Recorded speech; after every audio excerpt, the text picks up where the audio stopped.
Oh, hello again. Mr. Alex here from the Seedman Center. Thanks for joining me for Storytime again. Today, like usual, I'm reading from my tablet using the Amazon Kindle app. And I can download so many books for free, there's really no point in going to a library right now. Today I'm reading from Wiggly the Worm, Fun Short Stories for Kids. Today's short story is Munchy Mosquito's Last Bite. So please follow along, I'm going to begin reading, okay? It was a hot, sticky summer day, and Munchy Mosquito was having a blast, buzzing around the backyard, biting as many people as she could. It must be some sort of holiday, she thought. So many people were in the backyard, rather than just the two kids and their parents who lived in the house.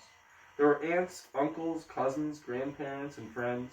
A grill was set up on the patio, and delicious smells wafted from platters of burgers on picnic tables in the yard. It was the perfect sort of day for Munchy to get her fill of people blood. Who would have thought that giving a person one tiny bite could result in such a delightful snack? Munchy was aware that most people thought she was a pest. They tried to swat her whenever she got near. But Munchy was fast and an expert at dodging humans' flailing fingers. I don't want to hurt anyone, Munchy thought.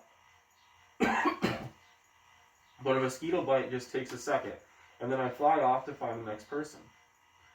Satisfied at last, Munchy buzzed back to the garden where she lived with her best friends Wiggly Worm, Rattlesnake, and Snarky Snail.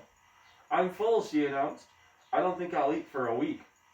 There's some kind of celebration going on over there, remarked Wiggly, who was playing in the dirt. I know, smiled Munchy. The family has so many guests over. So many guests of delicious blood. Snarky made a face. I think it's the 4th of July or something. But Munchy, do you really have to do that to people? Mosquito bites make them awfully uncomfortable. Only for a second, Munchy replied. It's just an itty-bitty sting. No, it isn't, protested Snarky, who ventured into the backyard more than any of his friends. Mosquito bites are itchy and uncomfortable for a long time, sometimes several days. I've seen those two little kids scratching and complaining about bites you've given them. I think that's true, agreed Rattles, who also went into the yard more often, now that the humans knew he was a friendly rattlesnake. Oh no, murmured Munchy. Mosquito bites hadn't seemed like a big deal before, but they did now. She didn't want to be responsible for making people feel itchy all the time. With a sigh, Munchy said, I guess I've got to quit. From now on, I'll stick to sugar water shakes at the Garden Town soda fountain, but it isn't going to be easy. With some help from her friends, Munchy was able to stop biting people once and for all. And when the other mosquitoes that lived in the garden heard about her new lifestyle, they decided to give it a shot as well. In no time, the backyard was practically a mosquito-safe zone.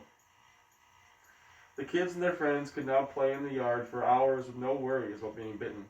They had no more itchy skin and no more discomfort. Munchy felt like she had done a wonderful thing, and no one ever tried to swat her away again. I hope you like this most recent short story from Wiggly the Worm. Today's just for fun activity. Make itty-bitty bugs using circles of fun foam for bodies, tissue paper cutouts for wings, googly eyes if you can find them at craft stores, and shortened pipe cleaners for long, skinny noses and legs. Have fun, everybody, and thanks so much for joining me.